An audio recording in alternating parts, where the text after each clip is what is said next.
Well, hi there, Girl Scouts. This is Candice Blair, Girl Experience Manager for Girl Scouts of Central California South, and I'm bringing you our fourth financial literacy class. Today we're going to talk about impulse buys. You'll see on this first slide there is a girl with some shopping bags and a girl below her that looks like she's shopping for some clothes. So we'll talk today about what impulse buys are, how stores use them to make you buy things that you probably weren't planning on buying, and how you can make a plan to control how you spend your money and on things that you want to purchase. All right, let's get started. So today you're actually not going to need any supplies, so you don't need to have that on your list. We are going to go through some slides, do a little bit of an activity, and I'm going to talk to you about our 4 ways to help you with impulse shopping or impulse buys. And then, as always, I will tell you what's coming next week. All right, let's talk about impulse buys and what they are and how stores actually create a perfect situation for you to do them. So an impulse buy is anytime you purchase something but you were not expecting to buy. So let's do a real brief activity. So just you close your eyes or put your head down and imagine that you're walking into your favorite store. So I might be going into a Target. So when I first walk in, there is a Starbucks at the Target by my home. So right on the right-hand side, there's a Starbucks. There's the restrooms. And then, bam, the dollar spot. The place where I spend at least $10 to $20, it seems like, every time I go into that store. Now, open your eyes. When you were going to go to that store, were you planning on stopping at the dollar spot? Probably not. In fact, if you made a shopping list, you probably did not write on there $7 to $10 worth of dollar items out of the dollar spot. The way that Target and other big box stores operate is that they have certain things that they display at the very beginning of the store. So sometimes it may be things that are special on sale. Sometimes it is things that the store knows that you want to get in and get out. So during the summer, there may be a display of, say, ice chests or snack foods right at the very beginning when you walk in, because they know people are coming into the store and they're shopping for, say, travel or picnics or different holidays. The dollar spot specifically works in a very, very, very convenient way because, one, since you've just walked into the store, you haven't spent any money yet. So spending $1 or $2 or $7, it doesn't actually hit your pocket as hard as if the dollar spot was, say, at the end of your shopping trip when you had already spent $40 on jeans or, you know, $20 on school supplies. If you're spending $1 or $2 at the very beginning, not a big deal. It's fine. It's just $1 or $2. Except that it was money that you were not expecting to spend. So store entry displays show off the items that they know that you are not afraid to spend money on and you will not consider a large expense. The other thing that the dollar spot does is it mixes $1 items with $3, $5, and I've even seen $10 items in the dollar spot. But you'll pick up one thing and it'll be $1, and you'll pick up the next thing and it'll be $3. And you don't always check the back to see how much something is. You just throw it in the cart. And I'm a parent. I definitely have done the, hey, this looks cool, grab it and throw it in the cart without really checking the price, and then have been surprised at the checkout. I also, my son has, asked if he could get something, and as a parent, because I'm thinking it's the dollar spot. What's a dollar? A dollar's fine. That's, you know, a small amount of money to part with in order to not have to bargain later with him about buying additional items. But because Target and other places mix in these higher priced items, you're actually, one, spending money you were not intending to, and actually spending sometimes more money than you had thought you were going to unintentionally spend.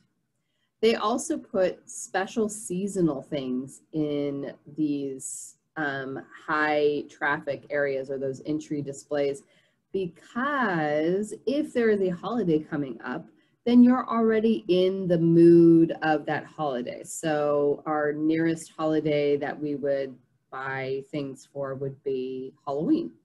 So if the dollar spot has things for Halloween, we may have a couple of feelings attached to what we see. One would be, oh, I don't want to miss out on getting this because I know maybe next time it won't be there. And the second feeling would be, oh, you know what? I haven't really bought things for this holiday in a long time. I can probably buy a few of these things and it will be fine. But what I want to highlight is that none of the reasons why you would buy those items are attached to any sort of concrete reason. They're attached to feelings, which feelings are good, feelings are fine, but when you're making money decisions based on feelings, you're not always going to be making the most sound decisions. So, store entry displays, the first way that stores get you to have some of these impulse buys, or make some of these impulse buys. The second way are the end cap displays. So when you first walk in the store, you see these things that are around you, then you go shopping. But before you can go down the aisle to, say, buy the things you need, like maybe cereal or lunch items, you are hit with another type of impulse buy, and that's the end cap. And these, unlike the entryway displays, are usually high-priced items. And the reason why they're on the end is because manufacturers, so in this case Doritos, pay a little bit extra to have that space right there because it's the first thing you see. So let's say I'm in a hurry and I know that I need to get some things ready for my family to have lunches for the week, and I see, oh great, Doritos on the display. Okay, I'm gonna grab a couple of bags. I'm not even gonna go down the chip aisle because it's so convenient that I have this display here. But the reality is that perhaps going down the aisle would have helped me make a better financial decision. Maybe I would have been able to see that Doritos are not on sale, but another brand is on sale. Or because of a store discount or club card, I could buy another bag of Doritos and get, a discount from it. The reason why these end caps are so profitable is because even if I don't go down that aisle, I don't have to look very hard to see what these items are. So you can see on the very front is the chips, and they're actually advertising additional chips up the sides. And what's even better about these displays is that manufacturers pay extra, but distributors, meaning the people that deliver these goods to the stores, actually set up these displays themselves. So if I'm a store, I'm getting more money because of this end cap, plus I don't have to pay one of my employees to stock it. So it's a win-win-win. The other thing is, depending on where this end cap is or what is on this end cap, it may have nothing to do with what you're actually shopping for. So let's say this Doritos display is actually on the end of, let's see, the entertainment aisle. So let's say it's right at the beginning of the movie aisle. You're already looking for entertainment and you're thinking, ooh, you know what would be good while I'm watching my new movie? Some chips.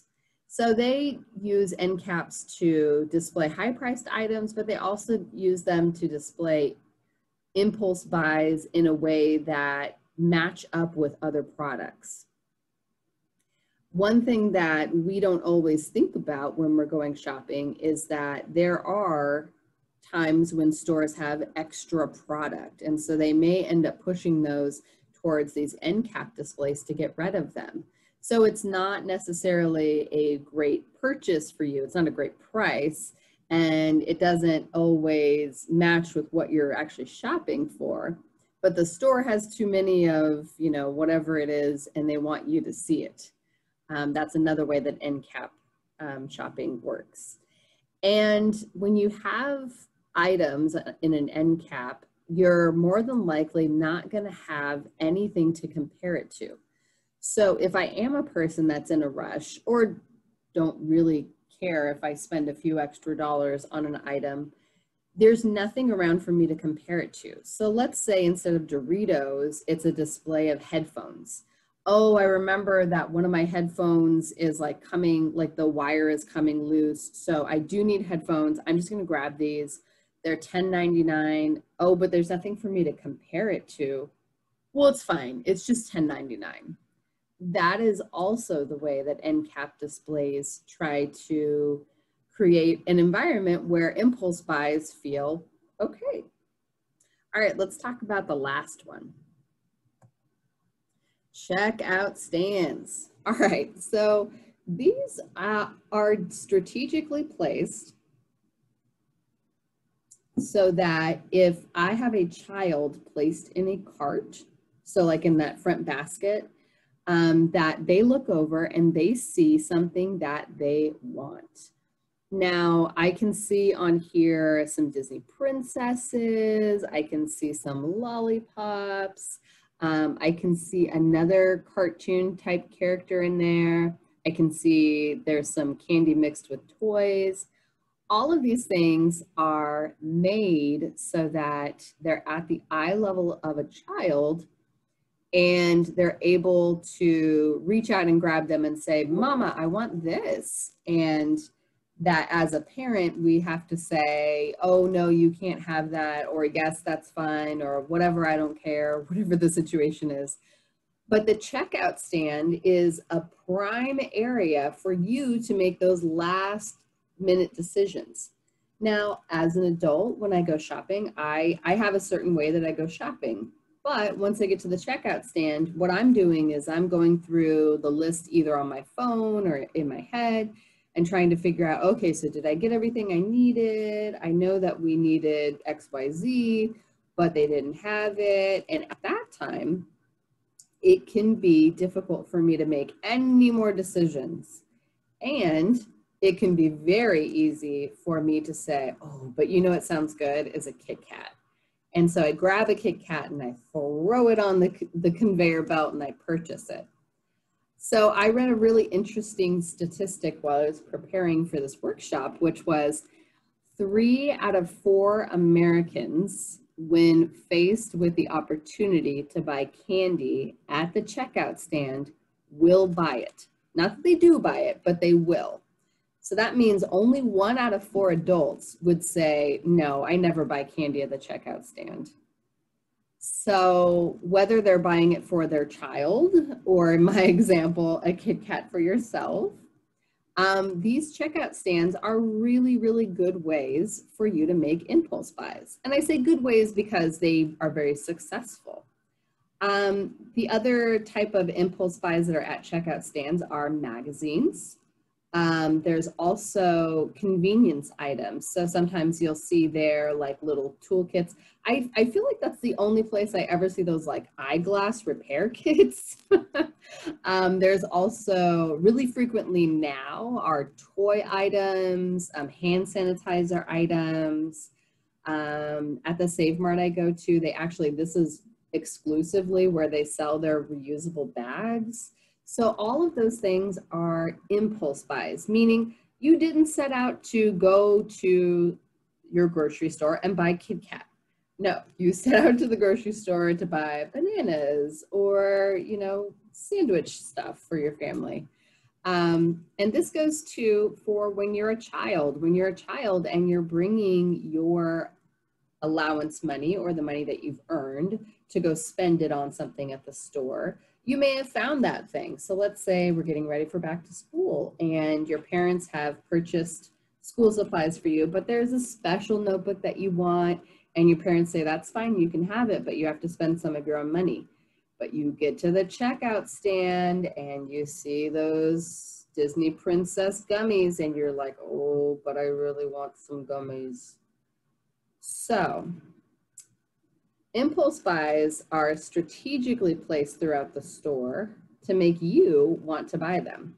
So I thought this was really interesting. So the most common impulse buys are groceries, so food and candy, clothing, which I thought was interesting because I never think of buying clothing as an impulse, but I can see it. You know, you're in a store and you're looking for a certain thing, but there's a really good deal on clothing. That's another way that they get you. It's a really good deal. So maybe like the clearance aisle. Household goods, I can totally see that. I don't think anybody ever goes to the store and says, I'm going to buy all new pumpkin spice candles for my home. But when you see them and smell them, it's like, oh, well, I've got to buy them now. And takeout. So I thought this was very interesting because how often after spending a day of running errands and going shopping and getting ready for the week, do you have the choice of, well, we should just order a pizza, or I'll just drive through and pick something up because now I'm too tired to cook. And then the last one, shoes. I was very surprised by this because I feel like shoes are such a special purchase, but maybe it's because, you know, I just don't buy shoes very often, but I can see if you find a pair that you're interested in and you haven't seen them anywhere else, but you weren't planning on buying them that day, that they can be an impulse buy. So we're going to do an activity right now. We're going to go back to closing our eyes. So get yourself back into that mode of calm. Now let's go back into that Target. Let's go back. We passed the Starbucks. We just picked up our cart. We see that dollar spot. Now, did you plan on spending money at that dollar spot? You did not. In fact, what you know you are supposed to go to Target for are these three things. So you need a new dress, and you know you only have about $20 to $30 to spend on it, so you're gonna go shopping for that first. You know that your little brother needs some socks for baseball, so you're gonna go down that aisle and get those socks for baseball. And your mom said that you need to stop on the way before you leave to get dog food. Okay, so three things. Well, let's keep walking through that Target. Now, raise your hand. No one can see you, but just raise your hand. Raise your hand if in your mind you see displays in the center. I know I've seen them there before. Okay, you're gonna walk past those. You've successfully gotten a dress. It's a blue one. It'll be great for school. And you're really excited about wearing it and it was the right price. All right, now we're gonna make a turn. We're going towards the entertainment and toy section. Oh boy, this is stressful because you know what's there? Like everything you want. Okay, so we're gonna go past the toys.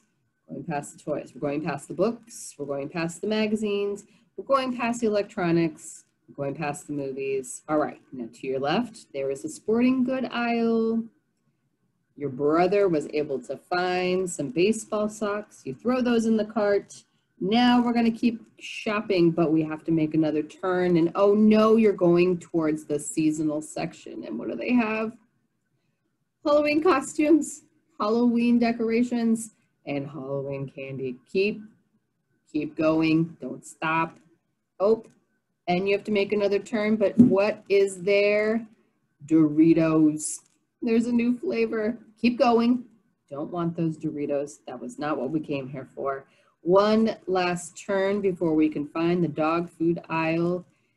And your mom has stopped. And what is she saying? Do you need milk? Oh, shoot. Do you need milk? Do you need milk? Yeah, you need milk. So she sends you to go get the milk while she waits with your little brother. Success. You have the gallon of milk. You put it in the cart. Now we are on our way to the dog food. But on the way to the dog food, you just passed really, really cute reusable water bottles, and they say really awesome things that you want to have, but you don't buy the water bottle. You pass it because you have a water bottle. In fact, you have like 5. Okay, keep going. Keep going. Finally to the dog food.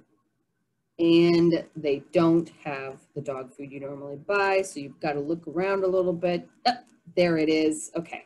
Your mom puts it in the cart. Your little brother says, I'm hungry. And you realize, hey, maybe I'm hungry too. And your mom says, well, we're going to leave here and we're going to go home and we can have a snack. And you think, you know what would be good for a snack? Those Doritos. But you didn't get the Doritos, so keep walking. Okay, so we're at the checkout stand and your brother asks your mom, can I get these goldfish crackers? I'm really hungry. But your mom says, no, we are going to go home and have a snack. And if you were that hungry, you should have brought a snack when we left our house. That's too bad because you were kind of going to ask for a snack too at the checkout stand. But that's okay. That's okay. Next time you know, bring some money to buy your snacks at the checkout stand. All right, so you're going to put everything you wanted to buy on the checkout conveyor belt. You have the dog food, check. You have your dress, check. You have baseball socks, check. And you have a gallon of milk. The one thing that you didn't really plan on buying, but you definitely needed. So was that milk an impulse buy? Yes, it was. Doesn't mean that it's bad. It just means that you didn't plan on buying it. All right, open your eyes. Now, that shopping trip meant that you got all of the things you needed and only one thing that you hadn't planned on buying. So let's talk about the 4 techniques that you can use to create a peaceful shopping trip like that, where you are able to spend your money on the things that you want and ultimately have control over where your money goes. So the first thing that I did when I went on my pretend shopping trip is that I planned ahead. I knew that we needed a dress and that we needed baseball socks and we needed dog food. So planning ahead is key. That could mean making a list. For some of us, that works really well. That could be on your phone. It could be a physical list. It could be just a conversation that you have with your parents. So, oh, we're going to go to Target after school today. What do we need? So maybe you remember, oh, we need reclosable bags because we used the last ones. So making a plan. And also part of that planning ahead is if you want to get something in addition to what you would normally get, put it in your plan.